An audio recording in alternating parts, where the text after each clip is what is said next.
Hello everyone, स्वागत है आप सभी का मैं एग्जाम यूट्यूब चैनल पर। तो आज की वीडियो में हम अपना एडवांस मैथ करने वाले हैं, जो भी आपके हरियाणा के एग्जाम होने वाले हैं अभी हाल फिलहाल में। तो उन सभी के लिए भाई इंपॉर्टेंट क्लास ये होने वाली है। यदि आपने पहले की क्लासेस नहीं देखी है तो कंप्लीट अरिथमेटिक, ठीक है, टॉपिक वाइज अपने चैनल पे आप लोगों को मिल जाएगा। उसकी प्लेलिस्ट मैंने बना रखी है HSSC प्रीवियस ईयर के नाम से, ठीक है। जैसे ही प्लेलिस्ट में जाएंगे तो दूसरी तीसरी प्लेलिस्ट आपको मिल जाएगी 2015 से 2025 वाली जो प्लेलिस्ट है।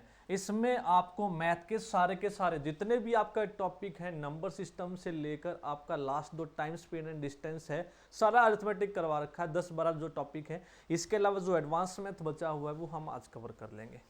क्लियर है?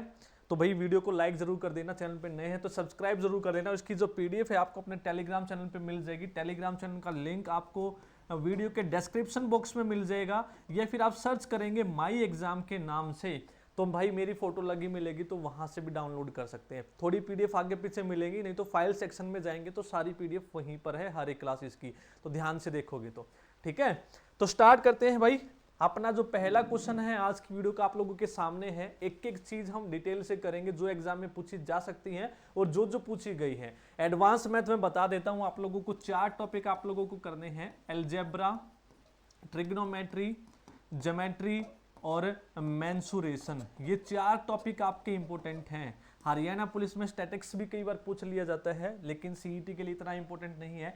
अलजेब्रा के 2 क्वेश्चन आने वाले हैं भाई, और मेंसुरेशन के भी 2, ट्रिग्नोमेट्री के 1, ज्योमेट्री का 1। ये 1 से 2 हो सकते हैं, 1 से 2 भी हो सकते हैं। तो ये लगभग आपका बनता है, ठीक है। लगभग 7 या 8 नंबर का आपका एडवांस मैथ आने वाला है 15 में से।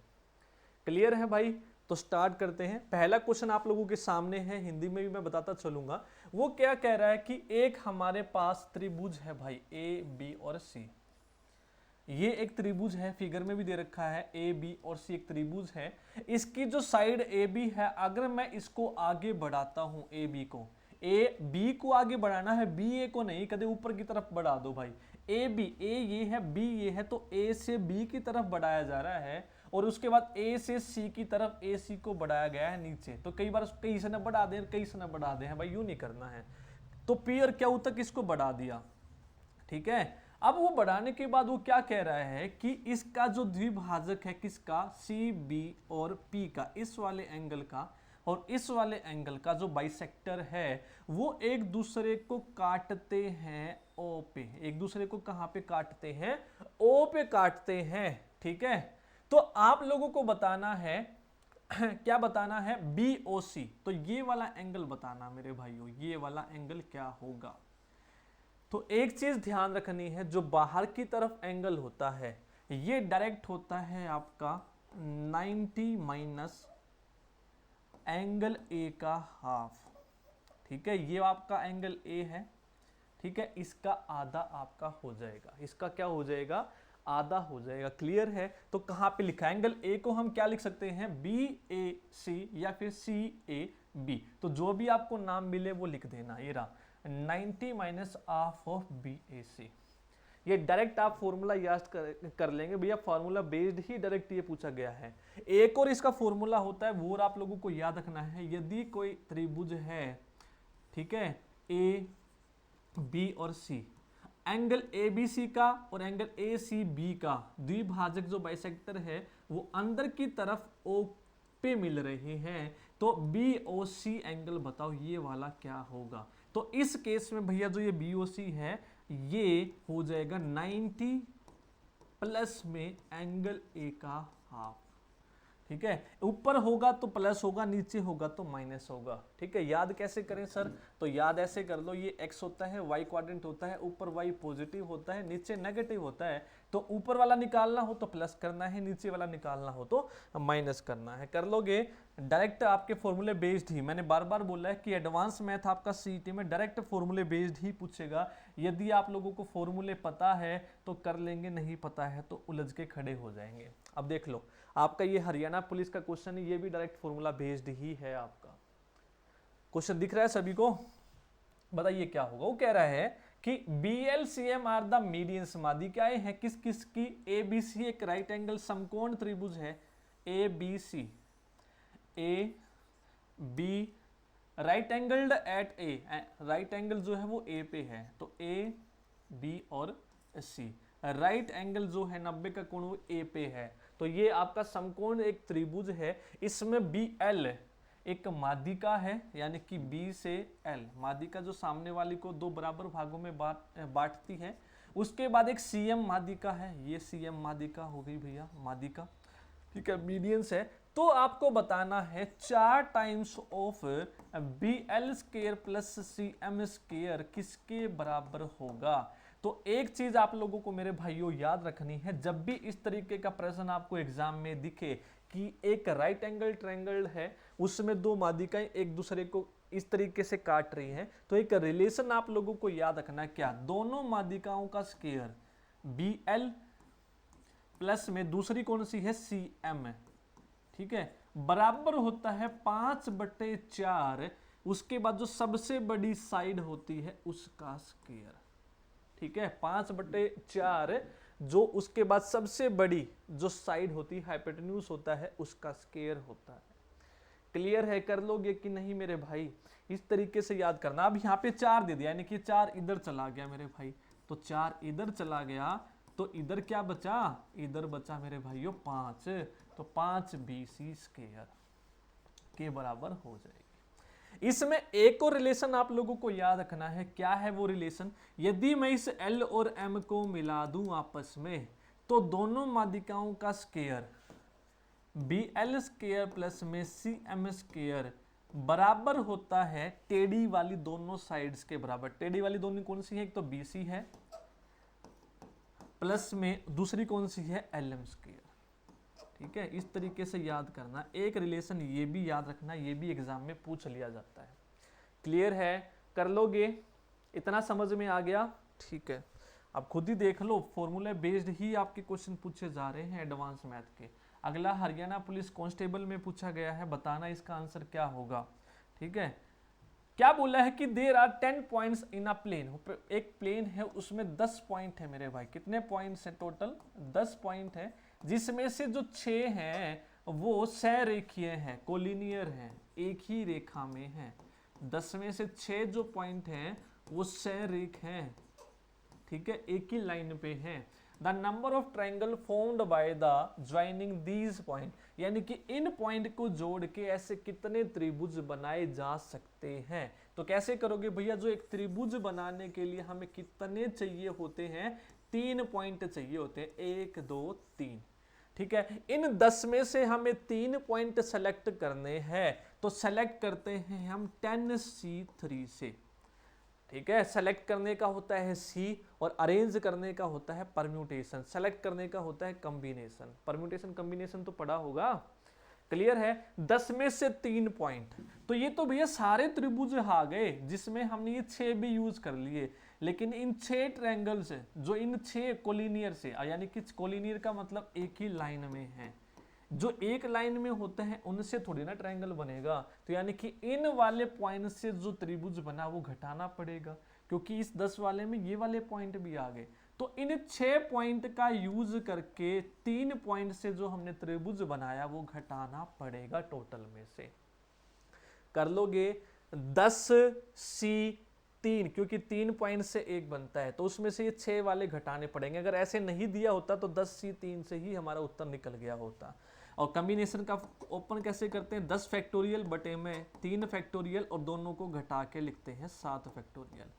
ऊपर वाला 6 फैक्टोरियल, नीचे वाला 3 फैक्टोरियल, और दोनों को घटा के 3 फैक्टोरियल।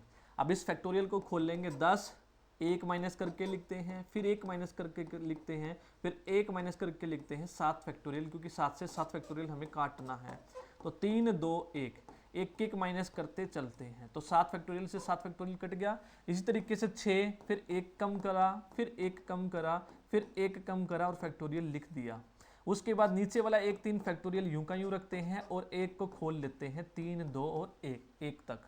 तो ये 3 फैक्टोरियल से 3 कट गया मेरे भाई, 7 से 7 कट गया, और क्या कट रहा है, 3 3 9, उसके बाद 2 चौके 8, ठीक है, 12 10 120, माइनस में यहाँ पे कट रहा है 3 दूनी 6, तो 5 चौक 20, तो 120 में से भैया 20 गया, तो 100 ऐसे त्रिभुज हमारे बनेंगे। अगर ये ऐसे कोलिनियर नहीं होते तो हमारा आंसर हो जाता 120। क्लियर है मेरे भाई? आगे चलूं? ठीक है। अगर कोई चीज समझ में ना आए तो भाई एक बार दोबारा से देख लेना, नहीं तो आराम आराम से समझा रहा हूं मैं। 3 त्रिभुज बनते पॉइंट से त्रिभुज बनता है। अगला क्वेश्चन दिया है sides of triangle in the ratio. एक भैया ट्रायंगल है, त्रिभुज है, उसकी जो ये 3 भुजाएं हैं वो अनुपात में है 1/2, 1/3, 1/4। और इसका जो परिमाप है, इसका जो पेरीमीटर है इस त्रिभुज का, वो मेरे भाइयों कितना है? 104 है। तो सबसे लंबी साइड बतानी है कौन सी होगी। तो ये देख लो कांस्टेबल 2021 में सीईटी में भी इस तरीके का प्रश्न पूछा गया है। तो कैसे करोगे? सबसे पहले तो फ्रैक्शन हटाओ। फ्रैक्शन कैसे हटाओगे? जो नीचे वाले नंबर है 2, 3 और 4, इनका लेसल लोगे। तो नीचे वाले 2, 3 और 4 का एलसीएम मेरे भाइयों क्या होता है? 12 होता है। इस तरीके से जब एलसीएम निकाल लोगे ना, 2 एकम 2 दूनी, 3 दूनी 6 और 2 12। अब 12 से इसको गुणा कर दो सारों को। 12 से गुणा करोगे तो ये पहला कटेगा 2, 6 आ जाएगा। 1/3 को 12 से गुणा करोगे तो कटेगा 4 आ जाएगा। और 1/4 को 12 से गुणा करोगे तो 4 तिया। तो ऊपर अनुपात बन गया हमारा 6, 4 और 3। अनुपात को कभी भी भिन्न में नहीं रखेंगे, हम भिन्न हटाएंगे। और भिन्न कैसे हटाएंगे? एलसीएम लेके, जो एलसीएम आएगा उस एलसीएम से सभी को गुणा कर देंगे। अब मैं मान लेता हूं भैया इस त्रिभुज की यही साइड है, 6, 4 और 3 ही साइड है। अगर किसी त्रिभुज की साइड होती 6, 4 और 3 तो परिमाप मेरे भाइयों क्या होता है? सारी भुजाओं का जोड़। तो 6, 4 10 और 3 13। तो मेरे हिसाब से भैया इसका परिमाप क्या आ जाता? 13 आ जाता। लेकिन दिया कितना हुआ है? 104। तो इस परिमाप को 104 कैसे बनाऊंगा? 8 से गुणा करके। 13 8 104। तो जो प्रश्न में दिया था वो बना लिया। ठीक है, अब 8 से गुणा करके बनाया है, तो मेरे हिसाब से जो मैंने भुजाएं मानी थी उनको सबको भी 8 से ही गुणा कर देंगे। तो 8 6 48, 8 चौक का 32 और 8 तिया 24। सबसे बड़ी भुजा कौन सी हो जाएगी? 48 हो जाएगी। अगर वो कहता सबसे छोटी बताओ तो 24 है। ठीक है, बीच वाली बताओ 32। वो कहता छोटी और बड़ी का आप प्लस करो, छोटी और बड़ी में डिफरेंस बताओ। तो जो भी पूछ रहा है वो निकाल दो, आंसर अपना वहीं पे आ जाएगा। ठीक है भैया, इंपॉर्टेंट प्रश्न है सारे के सारे। अब देख लो, ग्रुप सी एग्जाम सीईटी में पूछा गया है 2024 में। क्या कह रहा है? एक आइसोसेलेस ट्रायंगल है, समद्विबाहु त्रिभुज है। आइसोसेलेस ट्रायंगल में क्या होता है? जिसकी 2 भुजाएं बराबर होती हैं, तीसरी अलग होती है। समद्विबाहु ये और ये साइड मैंने मान ली बराबर। आइसोसेलेस ट्रायंगल है। इसका जो वर्टिकल एंगल है, इसका जो ऊपर वाला एंगल है, ये वर्टिकल एंगल होता है मेरे भाई। ये आधार वाले एंगल होते हैं। ये 70 दिया है मेरे भाई। ये कितना दिया है? 70। तो ईच बेस एंगल, तो आधार वाले कोण क्या होंगे? ये। ठीक है, एक बात बताऊं मुझे, जब समद्विबाहु में 2 भुजाएं बराबर होती हैं तो दोनों एंगल भी तो बराबर होंगे आमने सामने। ए के सामने वाला और इस ए के सामने वाला। लिख लिया। अब तीनों कोणों का योग कितना होता है मेरे भाइयों? होता है 180। कितना होता है? 180। ये 70 उधर जाके घट जाएगा, थीटा और थीटा जुड़ के कितना हो जाएगा? 2 थीटा। और ये घट के आ जाएगा 110। और थीटा की वैल्यू आ जाएगी 110/2, यानी कि 55 डिग्री। तो ये 55 है मेरे भाई, तो ये भी 55 ही होगा। ठीक है, नहीं तो ऑप्शन पुट करके देख लेते। ठीक है, 50 करता तो 50 और 50 100 और 70 170 नहीं बना। 55 रखता तो 55 55 110, 110 और 70 180। ये फिट बैठ रहा मेरा उत्तर। जैसे आपको अच्छा लगे वैसे कर लो। ठीक है, अगला हरियाणा कांस्टेबल इवनिंग शिफ्ट में पूछा गया इंपॉर्टेंट जो क्वेश्चन मेरे को लग रहे हैं वो मैंने सारे यहाँ पे ले लिए आपके एडवांस मैथ के ज्योमेट्री के अंदर। क्लियर है? कह रहा नंबर ऑफ डायगोनल से विकर्णों की संख्या बतानी है ऑक्टागन के अंदर। किसके अंदर बतानी है? अष्टकोण के अंदर बतानी है। ऑक्टाकोण के अंदर बतानी है कि विकर्णों की संख्या कितनी होगी। तो भैया फॉर्मूला याद रखना है नंबर ऑफ डायगोनल से। ये फॉर्मूला तो भैया याद कर लेना, पता नहीं कितनी बार एग्जाम में इससे प्रश्न पूछा गया है। n × n-3/2। n यहाँ पे क्या है? नंबर ऑफ साइड्स हैं। ठीक है, भुजाओं की संख्या है। अगर ऑक्टागन है, ऑक्टा मतलब 8 संख्याएं होती हैं, तो n की वैल्यू यहाँ पे हो जाएगी 8, तो 8 रख दो, 8 माइनस 3 बटे में 2, तो हो जाएगा 8, 8 में से 3 घटाया तो मेरे भाइयों 5 आएगा, नीचे 2 काटोगे, 2 चौके 8 है और 4 पंजे 20, तो विकर्णों की संख्या 20 हो जाएगी। यदि वो चतुर्भुज में पूछता तो चतुर्भुज में n की संख्या क्या हो जाएगी, 4 हो जाएगी, तो यहाँ पे 4 रखते हैं हम। ठीक है, तो जिसमें भी पूछ रहा है उसके हिसाब से रख देंगे। फॉर्मूला याद रखना है n into n minus 3/2, formula नहीं छोड़ना है। ठीक है, अब एक पैरेललोग्राम है, समांतर चतुर्भुज है ABCD। ठीक है, एक समांतर चतुर्भुज दिया है ABCD। ठीक है, A B C और D।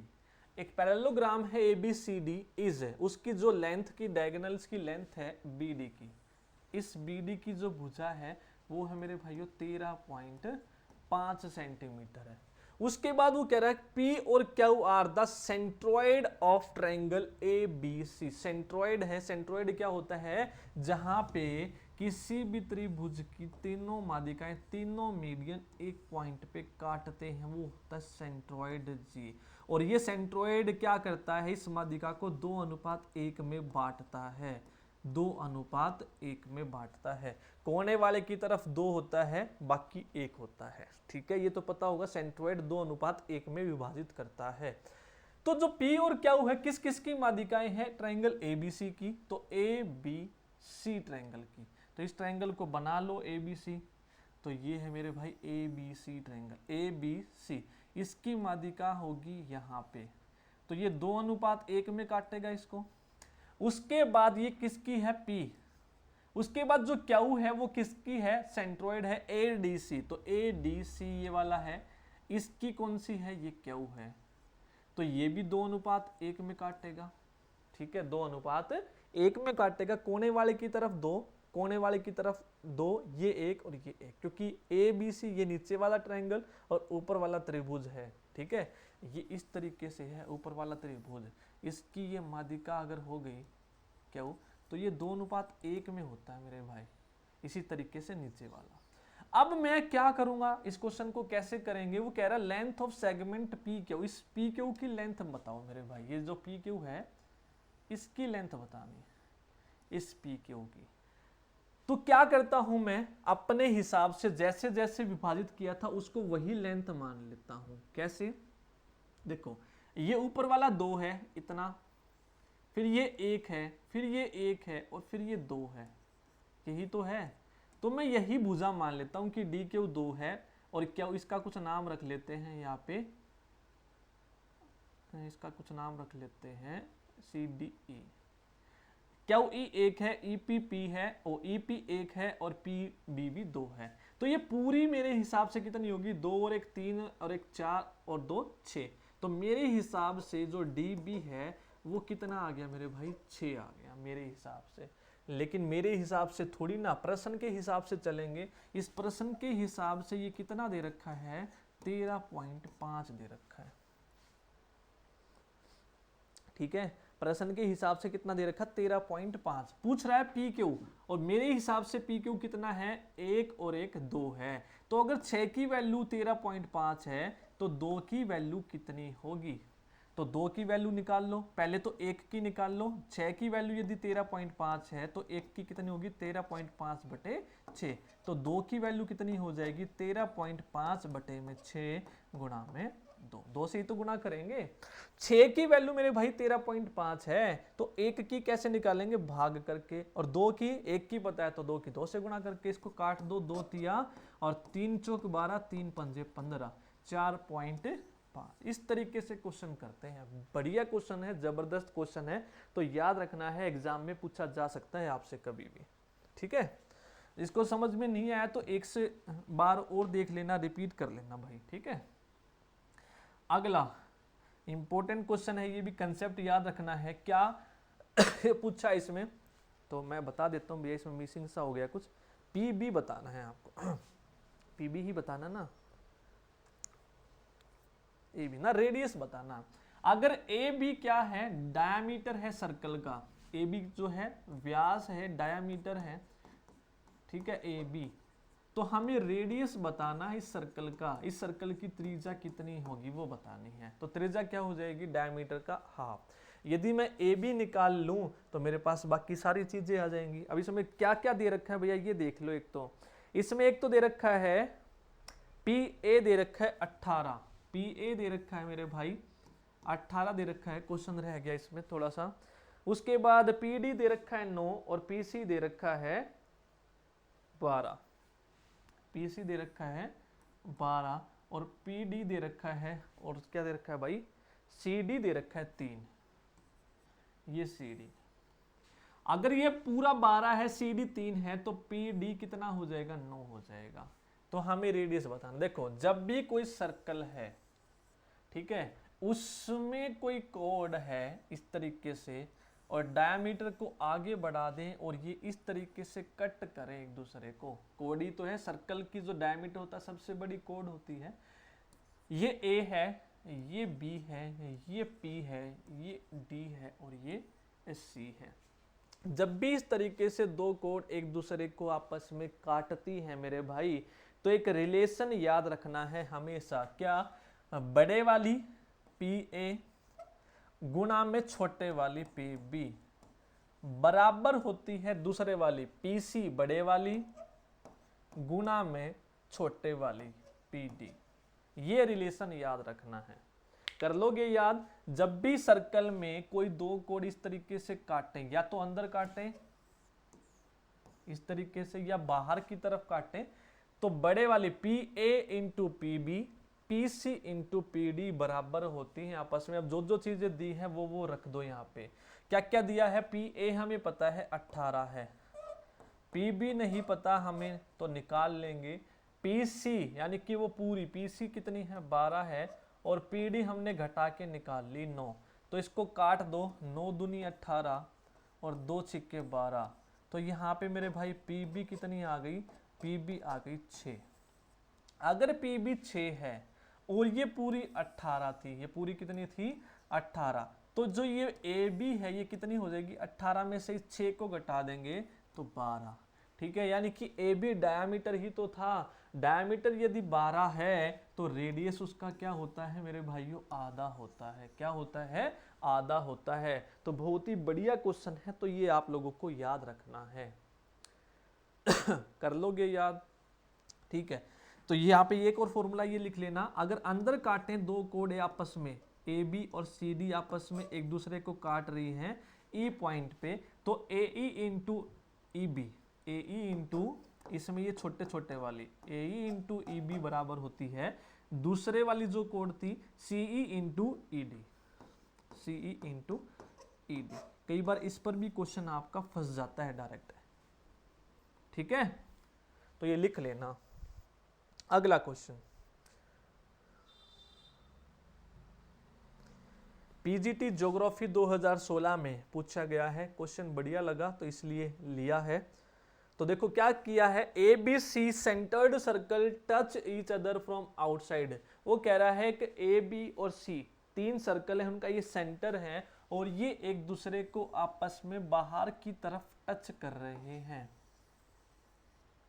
इस तरीके से, और इन तीनों, इसका सेंटर ए है, इसका सेंटर बी है और इसका सेंटर सी है, इस तरीके से टच कर रहे हैं बाहर से। यदि ए बी 8 है, ये जो ए बी है 8 है, ए बी कितना है 8 है, उसके बाद बी सी कितना है 5 है, और ए सी जो है मेरे भाइयों वो 7 है, 5 8 और 7। तो हमें ए बी सी, ठीक है, calculate the radius of circle, तो तीनों सर्कल्स का त्रिज्या बताओ अलग अलग क्या होगी। इस वाले की ये, इस वाले की ये, इस वाले की ये, इस वाले की ये, इसकी ये त्रिज्या बतानी। तो कैसे क्वेश्चन करेंगे, मैं मान लेता हूं कि जो ए वाला है इसकी जो रेडियस है वो आर है। अगर ये आर है तो ये भी तो रेडियस ही होगी मेरे भाइयों, होगी कि नहीं। इस वाले सर्कल की ये रेडियस मान लेता हूं, ऊपर वाले की ये रेडियस है, तो रेडियस तो ये दोनों ही है, ये आर मानी है तो ये भी क्या होगी आर। अब ये पूरी 8 है, ये आर है, तो ये कितनी होगी, इस 8 में से इस आर को घटा दूं होगी कि नहीं? तो ये मैंने निकाल ली, ये वाली इतनी। अगर ये 8 माइनस आर है तो ये वाली रेडियस, तो ये भी तो 8 माइनस आर होगी मेरे भाई, होगी कि नहीं होगी? ठीक है, अब इस वाले की कैसे निकाल लूं? या तो ऊपर वाले से निकाल लूं या नीचे वाले से। ये पूरा 5 है, ये 8 माइनस आर है, और ये कैसे निकलेगा? इस 5 में से इस 8 माइनस आर को घटा दूं, तो 5 माइनस में 8, माइनस माइनस प्लस हो जाएंगे।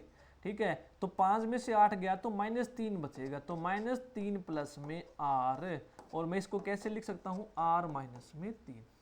तो ये बच गया मेरे पास आर माइनस 3।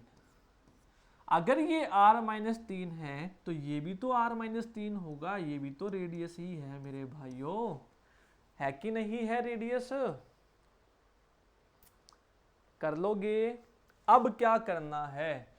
करना क्या है? ये पूरी दी है 7, ये जो पूरी है ये 7 दी है, तो ये और ये दोनों को जोड़ के, किसी को भी जोड़ दो, या तो इन दोनों को जोड़ दो, या इन दोनों को, या इन दोनों को।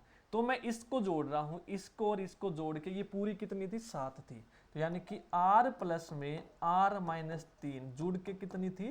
7 थी। ये 3 उधर चला जाएगा, 10 हो जाएगा, और r कितना हो जाएगा मेरे भाइयों? r और r 2r हो जाएगा, तो r की वैल्यू कितनी आ गई? 5। अगर r की वैल्यू 5 आ गई, कितनी आ गई? 5। तो ये 5 है, ये भी 5 है, तो 8 माइनस में 5 3 है, तो ये भी 3 होगा। 5 माइनस 3 2 है, तो ये भी कितना होगा? 2।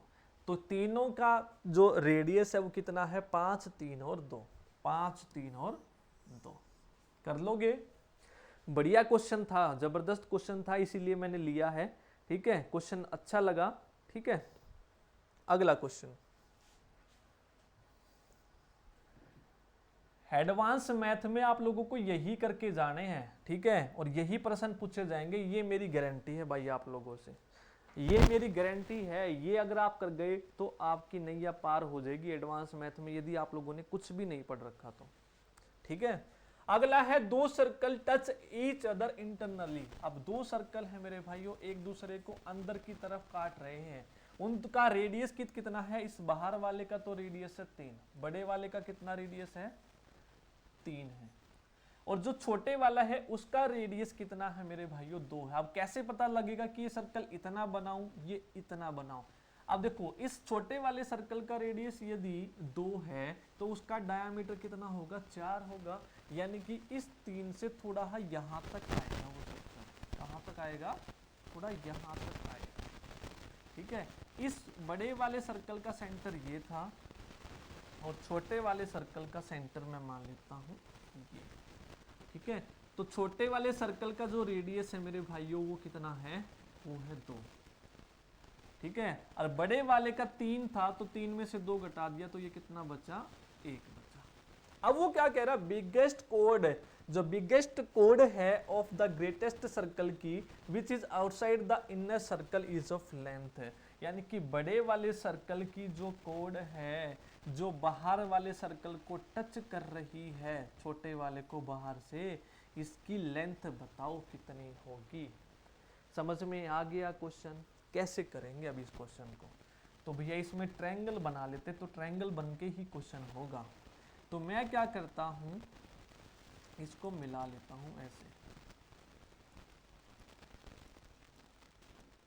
ठीक है, इस तरीके से मैंने ट्रायंगल बना लिया, या तो इसको ज्वाइन कर लो या इसको, जिससे निकले उससे निकाल लेना। ठीक है, तो अब ये क्या होता है? ये 90 का होता है। ठीक है, क्योंकि जो सर्कल है अगर उस पर टेंजेंट कोई होता है, ठीक है, बाहर की कोण जो सर्कल को टच कर रही है, यदि रेडियस को मिलाते हैं तो वो 90 का कोण बनाती है। भाई कितने का कोण बनाती है? वो बनाती है मेरे भाई 90 का कोण। ठीक है, तो इसका मतलब ये टेंजेंट थी सर्कल के, तो सेंटर से इसको मिलाया, सेंटर से इसको मिलाया, तो ये 90 का कोण बनेगा। अब देखो, ये लेंथ मेरे को पता करनी है कितनी है। ये सेंटर था बड़े वाले सर्कल का, तो बड़े वाले सर्कल के सेंटर से यदि बड़े वाले सर्कल के पॉइंट पे कहीं भी मिलाऊं तो वो रेडियस ही तो होती है मेरे भाई, और बड़े वाले की सर्कल की रेडियस कितनी थी? 3 थी। अगर मेरे को ये वाली लेंथ और पता लग जाए, ठीक है, तो मैं ट्रायंगल राइट एंगल का यूज करके ये वाली साइड निकाल लूंगा, ठीक है, और इसका डबल कर दूंगा, क्योंकि जब भी टेंजेंट होता है तो ये और ये दोनों बराबर होते हैं। ठीक है, तो अब ये वाली कैसे निकलेगी, देखो बड़े वाले सर्कल का सेंटर था ये और छोटे वाले सर्कल का सेंटर था ये, तो छोटे वाले सर्कल का जो सेंटर है ये है ना, तो छोटे वाले में अगर ये 2 है तो इधर भी तो ये रेडियस ही है मेरे भाई, तो ये भी कितना होगा, 2 होगा, होगा कि नहीं। अब इस 2 में से इस 1 को घटाऊंगा, इस 2 में से इस 1 को घटाऊंगा तो ये कितना मिल गया मेरे को, 1 मिल गया, कितना मिल गया, 1। तो अब इस वाले ट्रायंगल का मैं यूज कर लूंगा, इस वाले का, ऊपर वाले का, ये वाला जो ट्रायंगल है इसका यूज कर लेंगे।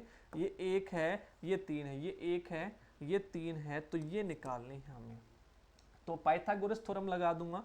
ये मैं मान लेता हूं ABC ट्रायंगल है, ABC, तो इस पे पाइथागोरस लगाएंगे तो क्या हो जाएगा, पाइथागोरस होती है परपेंडिकुलर का स्क्वायर प्लस में आधार का स्क्वायर बराबर होता है हाइपोटेन्यूज का स्क्वायर, यानी कि AB निकालना है तो BC 1 है, 1 का स्क्वायर 1 ही होता है, AC 3 है तो 3 का स्क्वायर 9, ये उधर जाके घटेगा तो AB स्क्वायर बराबर है 9 - 1 हो जाएगा 8, और AB की वैल्यू कितनी आ जाएगी मेरे भाई, √8 है। और √8 को कैसे सोल्व करेंगे, √8 होता है 4 दूनी 8, 2 चौके 8, 4 का बाहर आ जाएगा 2, तो 1 रूट अंदर ही बच जाएगा, तो ये वैल्यू आ गई 2√2। अगर ये 2√2 है तो ये भी मेरे भाइयों 2√2 ही होगी, और दोनों को जोड़ देंगे तो 4√2। ठीक है, बढ़िया बढ़िया क्वेश्चन लिए, जबरदस्त। अगर आपने ये टाइप कर ली तो इससे बाहर प्रश्न नहीं बनने वाले, ये मेरी गारंटी है आप लोगों की। अगर आप ये प्रश्न भी कर गए तो इससे बाहर क्वेश्चन नहीं आने, ये मेरी गारंटी है। अगला क्वेश्चन,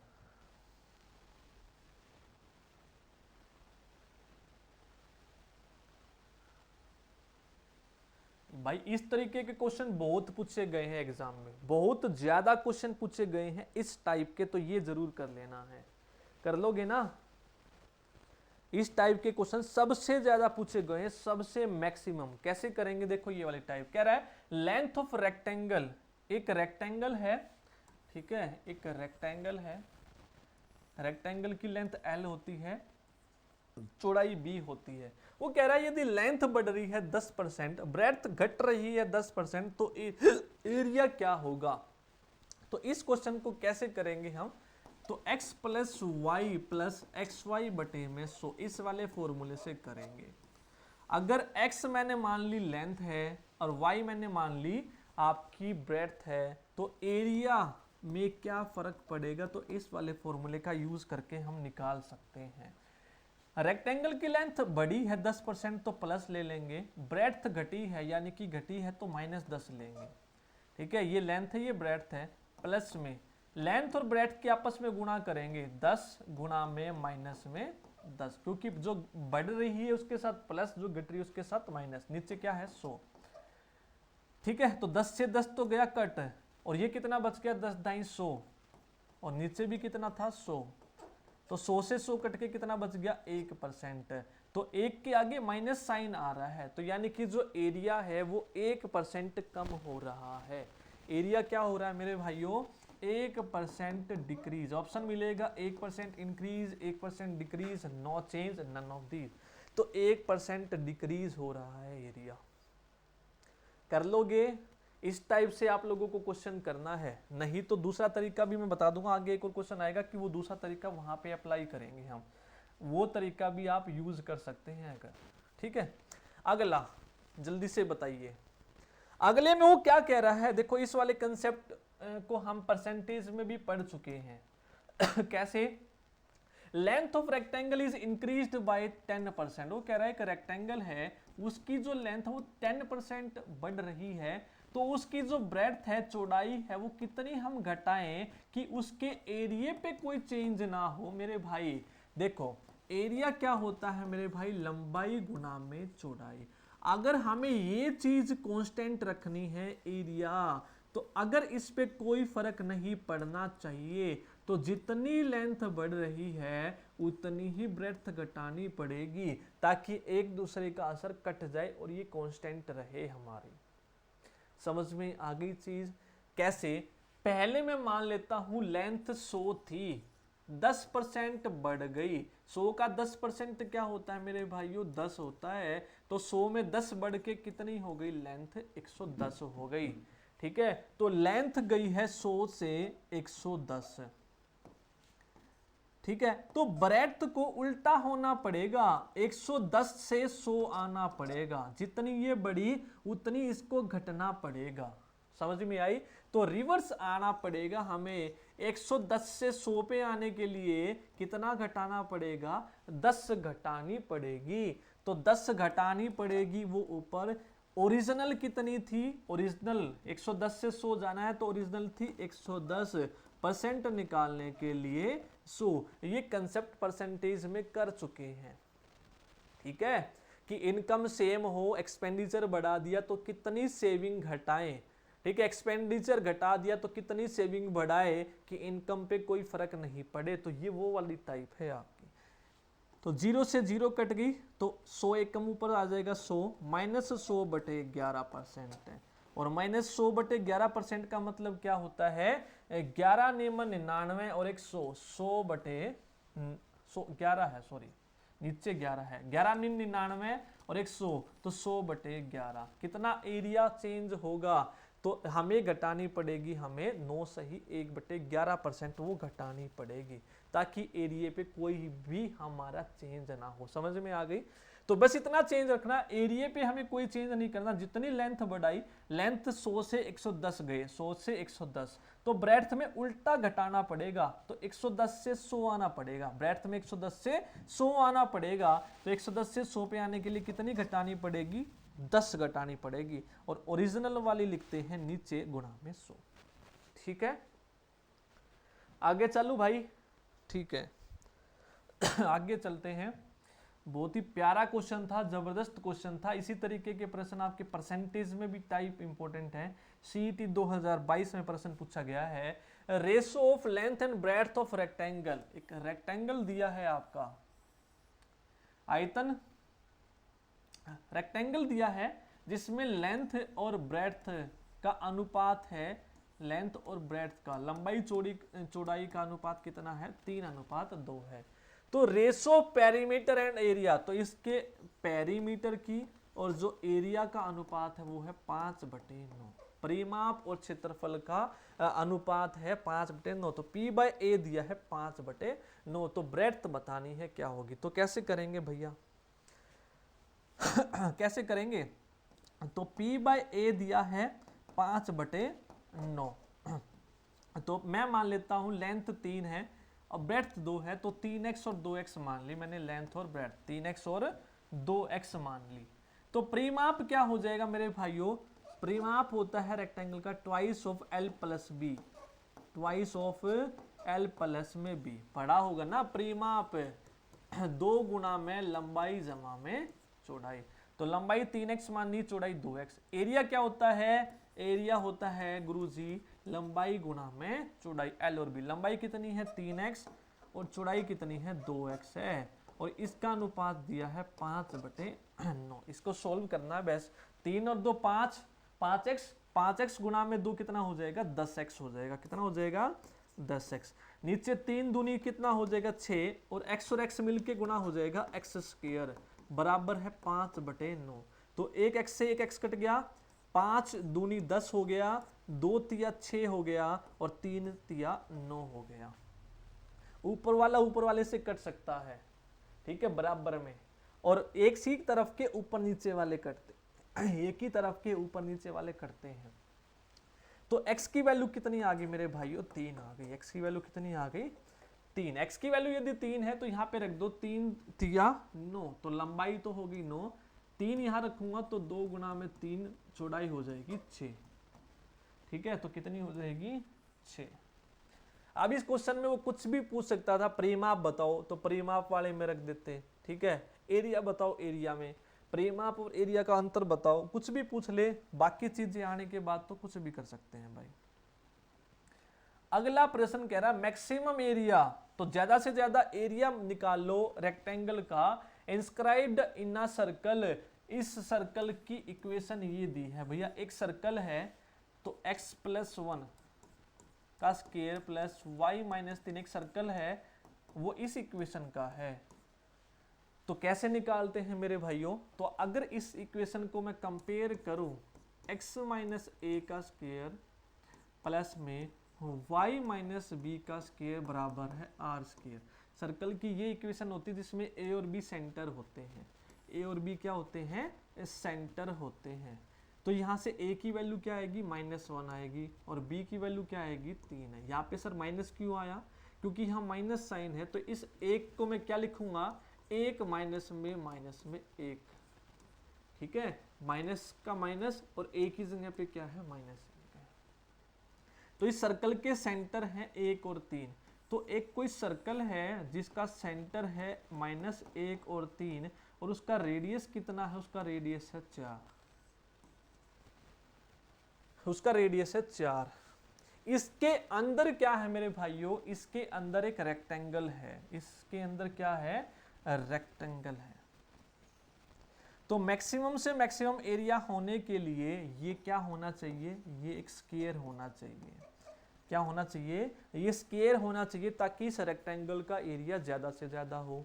तो सर्कल के अंदर स्क्वायर है, उसका एरिया निकालना है, तो कैसे निकालेंगे मेरे भाइयों, तो इसके यदि मैं डायगोनल को मिला दूं, तो डायगोनल, अगर सर्कल का मेरे को रेडियस पता है 4, तो सर्कल का डायामीटर ही तो इसका डायगोनल होगा, तो 4 दूनी 8। तो एक स्क्वायर है जिसका विकर्ण 8 है, तो उसका हमें एरिया निकालना है, क्या होगा। इतना समझ में आ गया कि नहीं आ गया, इतना समझ में आया कि नहीं आया, बता दो जल्दी से। इतना हमें निकालना था, उसके बाद तो क्वेश्चन अपने आप ही सोल्व हो गया। कैसे हो गया, स्क्वायर की चारों भुजाएं बराबर होती हैं और ये कोण 90 का होता है। अगर हमें डायगोनल पता है 8, तो इस पे पाइथागोरस यदि मैं लगाऊंगा, वैसे भी डायगोनल बराबर होता है √2a के, अगर उसकी भुजाएं a और a हो तो। अगर ये नहीं पता तो a का स्क्वायर प्लस में a का स्क्वायर, आधार प्लस में लंब का स्क्वायर बराबर होता है डायगोनल्स का स्क्वायर, पर पाइथागोरस लगा दी तो a स्क्वायर और a स्क्वायर कितना हो गया, 2a स्क्वायर, और 8 का स्क्वायर हो गया 64, तो कटेगा ये आ गया 32। ठीक है, ए स्क्वायर ही तो एरिया होता है।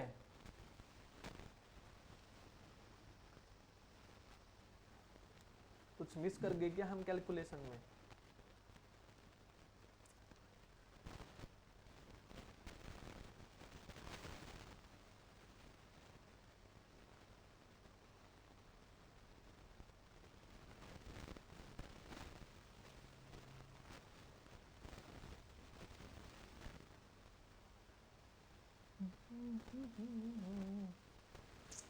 इसमें कुछ मिस तो नहीं कर गए हम।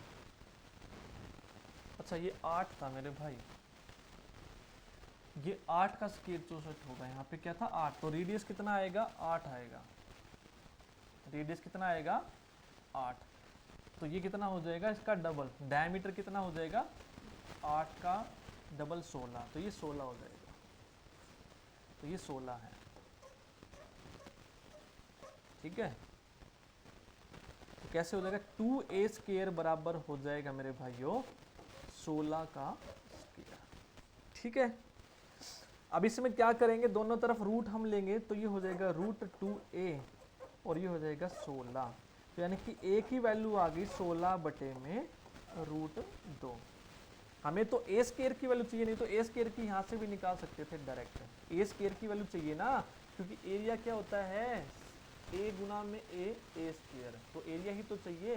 तो a स्क्वायर की वैल्यू आ गई 16 का स्क्वायर 256, और ये 2 आ जाएगा नीचे, तो 256 को यदि हम काटेंगे तो 128 आएगा। ठीक है, कर लोगे। तो मैक्सिमम एरिया होने के लिए वो रेक्टेंगल क्या होना चाहिए मेरे भाई, बस ये आना चाहिए था कंसेप्ट कि वो स्क्वायर होना चाहिए। ठीक है, और स्क्वायर का जो डायगोनल होता है वो डायमीटर के बराबर ही तो है, डायमीटर भी तो है सर्कल का, सर्कल का क्या है ये डायमीटर। अगला 2016 सुपरवाइजर में सबसे बढ़िया क्वेश्चन, देखो इस तरीके के क्वेश्चन 3 तरीके से पूछे जाते हैं। क्या कि वो दे देगा कोई एक पार्क है जिसकी लंबाई है उसकी चौड़ाई है, पार्क है लंबाई है और चौड़ाई है। अब वो 2 तरीके से प्रश्न देगा, क्या एक तो बोल देगा इसके बाहर हमने पार्क बनाया है, ठीक है, उस पार्क का जो रास्ता है उसकी चौड़ाई x है, तो एरिया निकाल लो इसका, पाथ का एरिया। तो कैसे निकालोगे एरिया का फॉर्मूला डायरेक्ट याद रखना है 2x l plus B plus में 2x, बाहर की तरफ है तो प्लस करना है, x जहां पे चौड़ाई है इस रास्ते की, l लंबाई है और b चौड़ाई। यदि इसी पार्क को अंदर बनाया होता, ठीक है, ये एरिया है जिसकी लंबाई और चौड़ाई है, इसके अंदर हमने एक रास्ता बनाया है, उस रास्ते की चौड़ाई जो है वो x है, तो इस रास्ते का एरिया क्या होगा। तो उस केस में कुछ नहीं करना, अंदर की तरफ हमें माइनस साइन लेना है, l प्लस बी माइनस में 2x, l प्लस बी, बाहर था तो प्लस, अंदर था तो माइनस, ठीक है, बाहर 2x है तो अंदर भी 2x। एक टाइप होती है जो प्रश्न में दी है, क्या एक कोई रास्ता है, एरिया है जिसकी लंबाई है l चौड़ाई है b, इसमें इस तरीके से हमने एक रास्ता बनाया है, ठीक है, इस तरीके से एक रास्ता बनाया है, इस रास्ते की जो चौड़ाई है वो मेरे भाइयों x है दोनों तरफ से, तो इस रास्ते का एरिया निकाल लो, इस रास्ते का जो ये एरिया है ये शेडेड है, दे भी रखा है, तो इस केस में एरिया हो जाएगा, एक बार x लेंगे, इस तरीके से 2 बनाए हैं तो यहाँ पे 2x था, यहाँ पे केवल x लेंगे और अंदर दोनों लंबाई और जमा चौड़ाई को जोड़ के x घटा देंगे, यहाँ पे x था तो यहाँ भी x, यहाँ पे 2x था तो यहाँ भी 2x। या तो डायरेक्ट ये 3 फॉर्मूले याद रखने, फॉर्मूले क्यों बताएं, क्योंकि भैया बहुत काम आने ये फॉर्मूले बहुत ज्यादा, ठीक है, ये तीनों फॉर्मूले मोस्ट इंपॉर्टेंट हैं।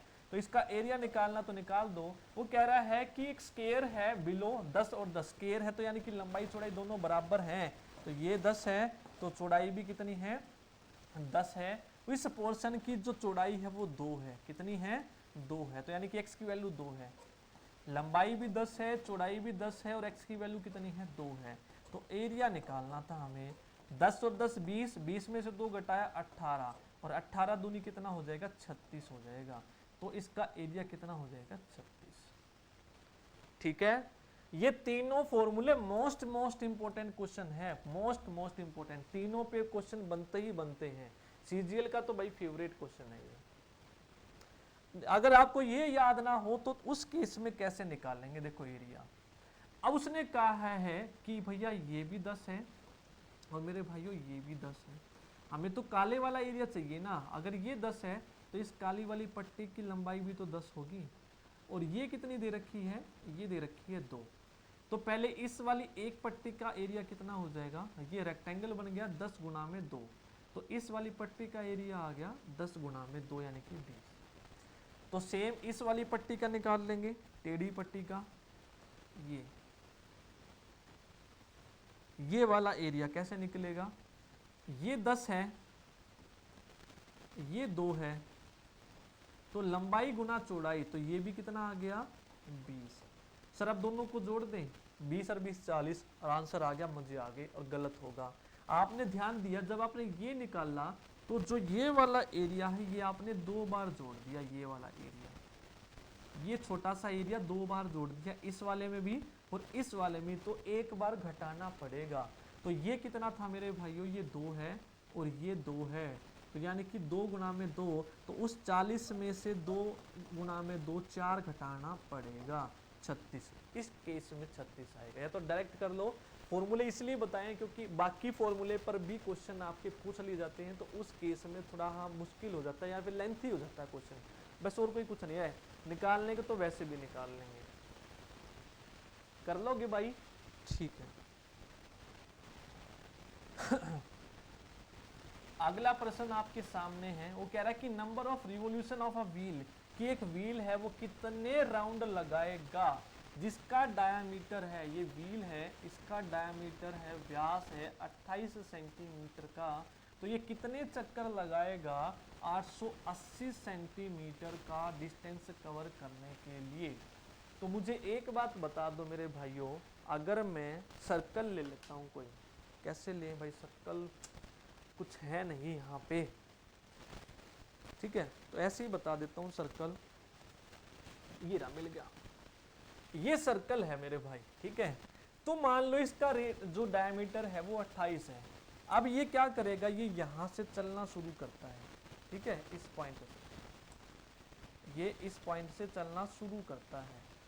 जब ये एक चक्कर लगा लेगा उसी सेम पॉइंट पे आने के लिए, मान लो ये यहाँ आ गया एक चक्कर लगा के यहाँ, तो जो उसने एक चक्कर में दूरी तय करी है तो वो कितनी होती है, इसके सरकमफ्रेंस के बराबर, इसकी परिधि के बराबर। जिसका सरकमफ्रेंस होता है ना बाहर वाला, वही इसका एक चक्कर का डिस्टेंस होता है। इतना समझ में आ गया?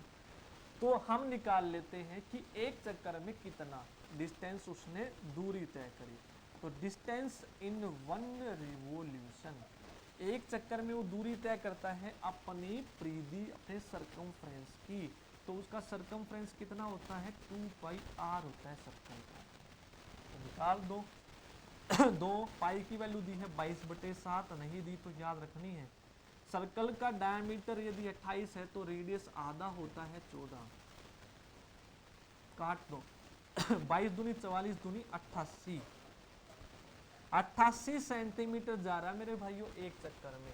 अगर एक चक्कर में 88 सेंटीमीटर के लिए वो कितना चक्कर लगा रहा है, एक रिवोल्यूशन, तो 880 सेंटीमीटर के लिए कितने चक्कर लगाएगा, 880 गुना में 1, और 88 कहाँ आ जाएगा, नीचे, तो 88 धाई, तो 10 चक्कर वो लगाएगा मेरे भाइयों। कितने लगाएगा, 10 चक्कर। क्लियर है? कर लोगे? ठीक है। अगला सीईटी 2022 में पूछा गया मेरे भाइयों पर्सन, देख लो क्या कह रहा है। इंग्लिश में मैं क्वेश्चन है, हिंदी में बता रहा हूं। Dimension of A rectangular floor of a room increased by, वो कह रहा है एक रूम है, रूम के अंदर फर्श है, वो रेक्टेंगल शेप में है, ठीक है। तो रेक्टेंगल शेप में है तो ये x और y मान लिया हमने, ठीक है। वो कह रहा है यदि इसकी डायमेंशन यदि मैं 4 बढ़ा दूं, तो पहले x और y थी, अब क्या करा, ये भी 4 बढ़ा दी और ये भी 4 बढ़ा दी, तो इसका अनुपात जो है वो हो जाता है 4/3। यानी कि पहले x और y थी, 4 और 4 बढ़ाने पर इन दोनों का अनुपात y + 4, इनका अनुपात हो जाता है 4/3 मेरे भाई। समझ में आया कि नहीं पर्सन? ठीक है। उसके बाद व्हेन डिक्रीज्ड बाय 4 मीटर, पहले बढ़ाया फिर घटा रहा है, अब क्या किया उसने, अब 4 घटा दिया, इसमें से भी 4 घटा दिया। अब जो अनुपात है वो मेरे भाइयों कितना हो जाता है, 2:1, x - 4 y - 4, अब अनुपात हो जाता है 2/1। तो फ्लोर की जो डायमेंशन है वो बताओ, यानी कि x की और y की वैल्यू बता दो क्या हो।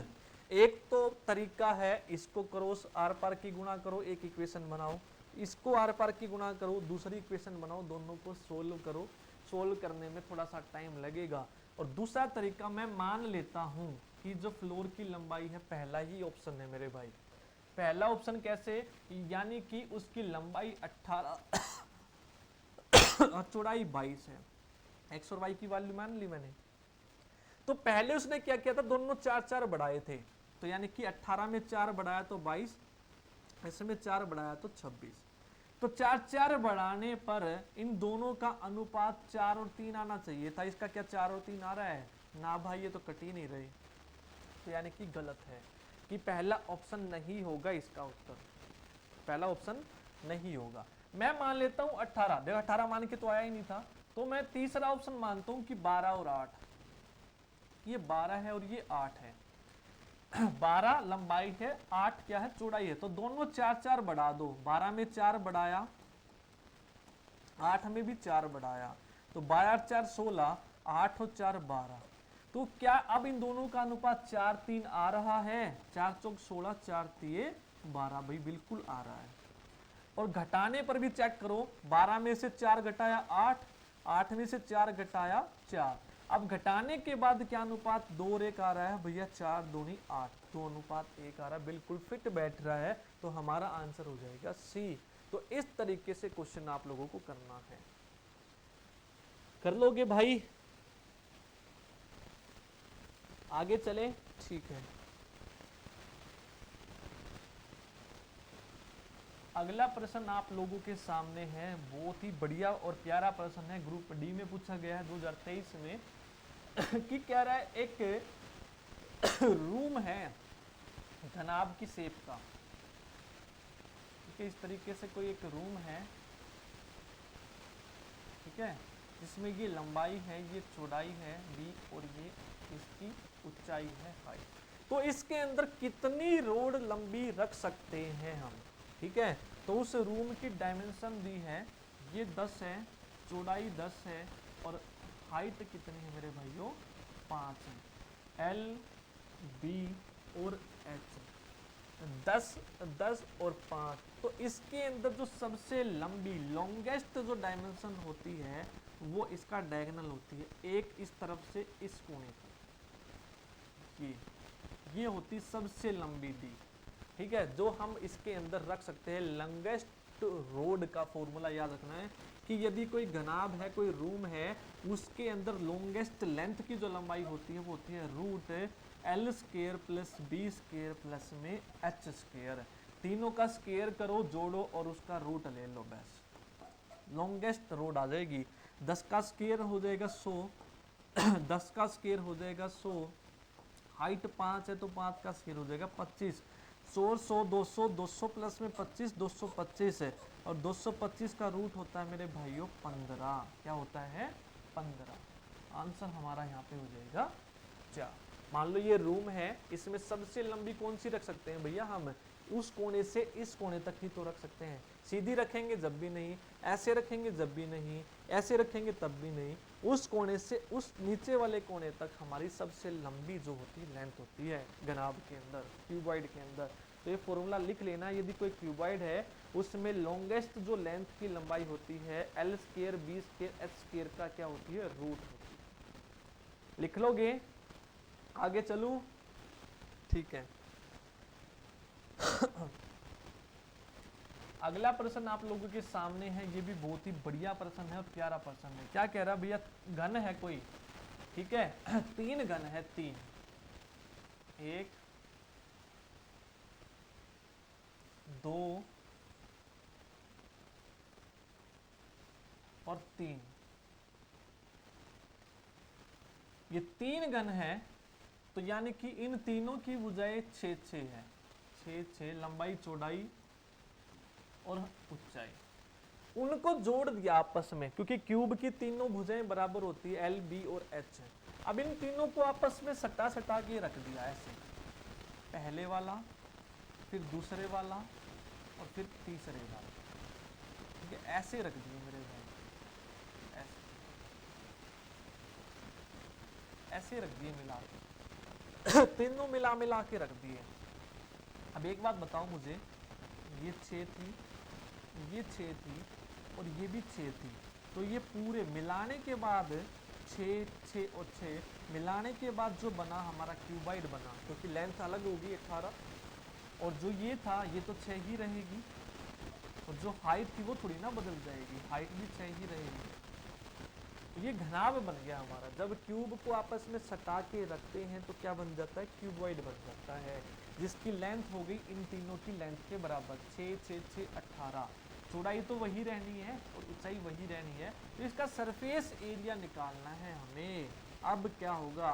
तो सरफेस एरिया का फॉर्मूला होता है 2 LB plus BH plus HL। ये याद रखना मेरे भाइयों, याद कर लोगे कि जब भी क्यूब को मिला के कोई क्यूबॉइड बनता है, उस क्यूबॉइड का, उस घनाभ का जो पृष्ठीय क्षेत्रफल होता है वो क्या होता है मेरे भाइयों, 2 LBBH और HL रख दो। अब लंबाई 18 है, बी कितनी है 6 तो 18 छिक कितना हो जाएगा 108। बी और एच यानी कि बी और एच की गुणा करेंगे 36, 6 छिक 36। एच और एल की गुणा करेंगे, एच तो है 6 और एल है 18, तो 18 छिक्का 108। ठीक है, इनको जोड़ दो सबको। अब 108 और 108 216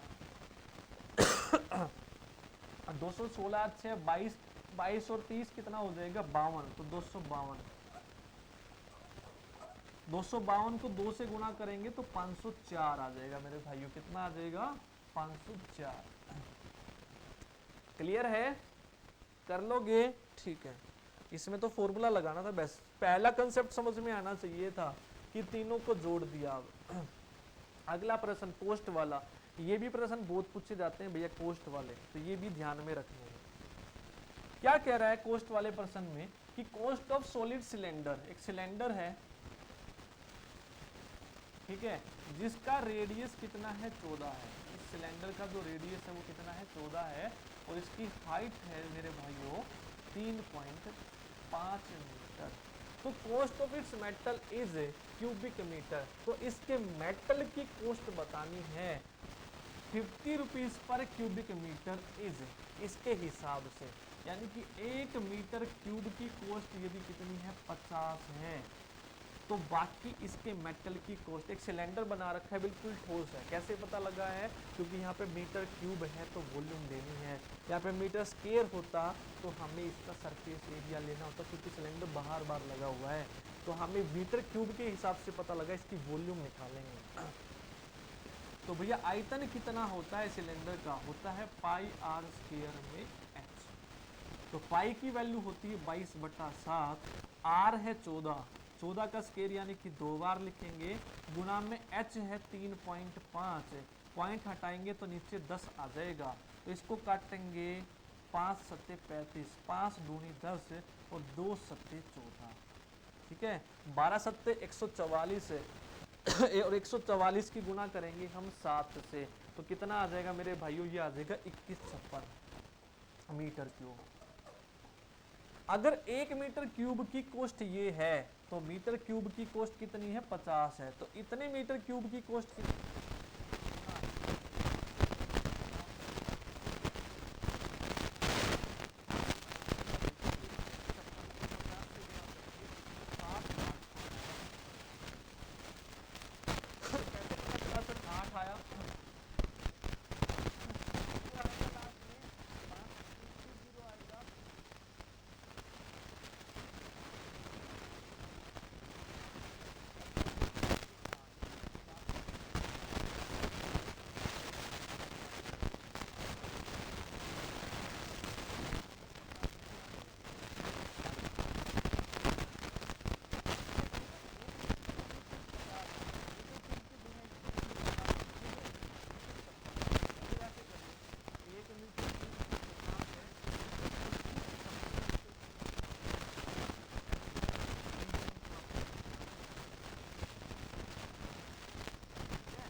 7, आर बराबर आ गया 36 के, तो 36 से 36 कट गया, आर की वैल्यू आ गई 7, तो ये 7 उधर चला जाएगा, आर की वैल्यू कितनी आ गई मेरे भाइयों 7 आ गई। बस ये याद रखना है, पिघला के बनाई जाती है तो वॉल्यूम बराबर होते हैं, ठीक है, नंबर पूछे तो बड़े का छोटे से भाग करते हैं, मोड़ के चीज बनाई जाए तो इसकी लेंथ, अगर वो पूछ लेता लेंथ कितनी है तो लेंथ कितनी हो जाती 9 चौक 36, इसका जो पेरीमीटर होता है वो लेंथ के बराबर होता है, ठीक है, यानी कि इसका पेरीमीटर कितना है 4 गुना में भुजा यानी कि 36, अगर ये 36 है इसका पेरीमीटर तो लेंथ ही तो है, इस 36 ही लेंथ को मोड़ के ये बनाई गई है, तो इसका सर्कल का सेमी सर्कल का पेरीमीटर कितना हो जाएगा आधा सर्कल, क्योंकि पूरे सर्कल का सर्कमफ्रेंस कितना होता है 2 पाई आर, पूरे सर्कल की परिधि कितनी होती है 2 पाई आर, आधा सर्कल का मतलब काट देंगे पाई आर, लेकिन पाई आर तो ये इतना है, ये भी तो है साथ में, तो ये कितना है आर और आर मिलके 2r, ठीक है। नेक्स्ट, बाकी तो सोल्व करना था फिर बराबर रख। अगला प्रश्न देखिए क्या कह रहा है कि circumference of circle is decreased by 50%, then percentage of decrease in its area. कह रहा है सरकमफ्रेंस, कोई एक सर्कल है, इसका जो सरकमफ्रेंस है 2 पाई आर, इसको घटाया जाता है 50%,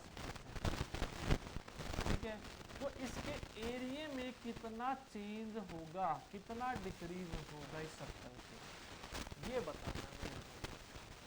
अब मुझे एक चीज बता दो, जो सरकमफ्रेंस है ये किस पे डिपेंड है, ये तो कांस्टेंट है वैल्यू, सरकमफ्रेंस बराबर है प्रोपोर्शनल है रेडियस के, ठीक है, सरकमफ्रेंस किसके बराबर है, सरकमफ्रेंस घटाई है 50, तो यानी कि सरकमफ्रेंस रेडियस के प्रोपोर्शनल है, जितना रेडियस घटेगा उतनी ही सरकमफ्रेंस घटेगी, जितनी सरकमफ्रेंस घटेगी उतना ही एरिया घटेगा, उतना ही रेडियस घटेगा, उतना ही रेडियस घटेगा।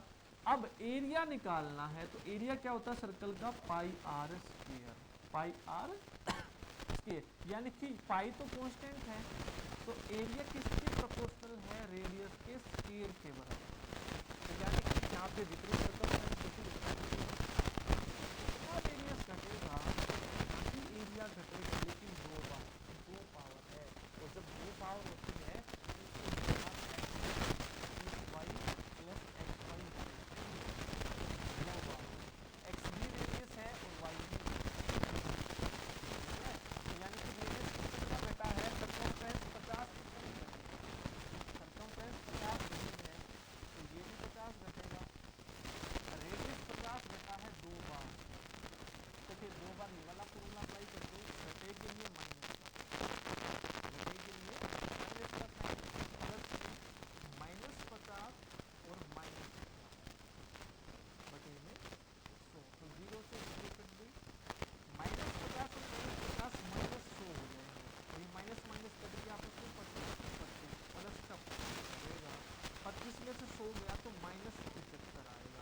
माइनस का मतलब घट रहा है और कितना,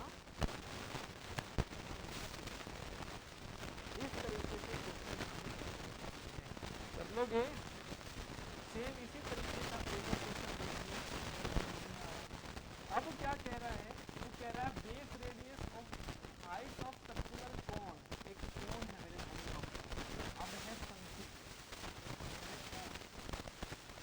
तो इसके वॉल्यूम पे कितना फर्क पड़ेगा, तो वॉल्यूम होती है इसकी 1/3 pi R square, 1/3 pi R square होती,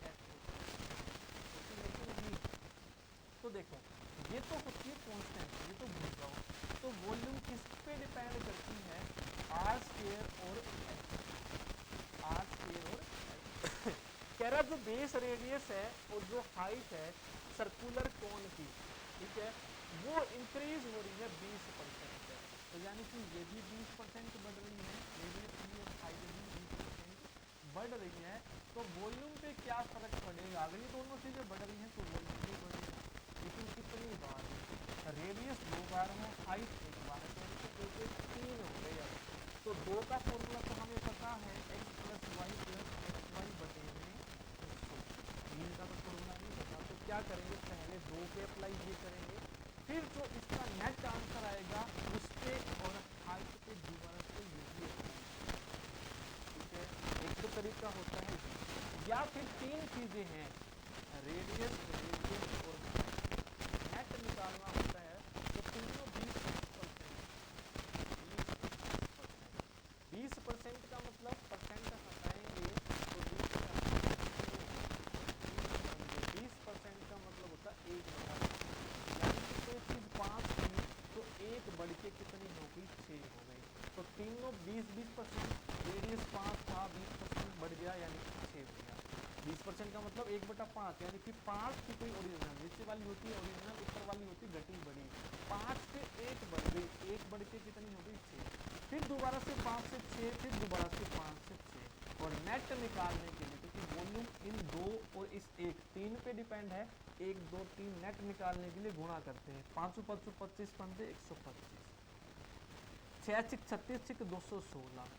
अब वॉल्यूम निकाल लिया हमने, नेट की 125 से कितनी चली गई मेरे भाइयों, 216 चली गई।